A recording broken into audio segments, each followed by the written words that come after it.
এই সিঁড়ি দিয়ে উপরে ভিতরে ঢুকিতে হই। আমি আপনাদের মাঝে আছি বুলেট ক্রেজি নিউজ থেকে, আপনাদেরকে স্বাগতম। বুলেট FM 99 নিউজ থেকে স্বাগতম। আমি চলে এসেছি একেবারে আহসান মঞ্জিল যে জাদুঘর আছে সে জাদুঘরের ভিতরে, এবং আশা করি আপনাদেরকে পুরো এরিয়া ভিতর সাইড সব কিছু দেখানো হবে। সুপ্রিয় দর্শক, এটা হলো অফিস আনন্দমহল গ্যালারি, যা এটার ভিতরে গ্যালারির ভিতরে যাবতীয় যা কিছু আছে মহলের স্মৃতি সকল কিছু এই পাশে এই গ্যালারির ভিতরেই থাকে বিল্ডিংয়ের, এবং আপনাদেরকে সম্পূর্ণ যতটুকু পারি ইনশাল্লাহ আমি দেখাবার চেষ্টা করিব। সুপ্রিয় দর্শক, এটা হলো আনন্দমহলের ভিতরের বাহিরের অংশ।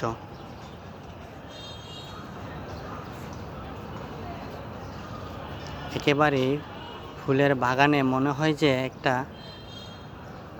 মানুষের যে ব্যস্ত বাগান বোঝায় ওই রকম করা হয়েছে। আমি আছি একেবারেই ফুলের পাপড়ির মধ্যে। ভালো থাকিবেন এবং দেখাবার চেষ্টা করিব যতটুকু পারি আপনাদেরকে। ভিতরের এক অংশতে আছি, আর এদিকে ফুলের যে বাগানের যে গ্রাম ফ্লেভার অনেকটাই মুগ্ধ হয়ে যাচ্ছি। আশা করি পুরোটা ভিডিও আপনাদেরকে দেখাবার চেষ্টা করিব।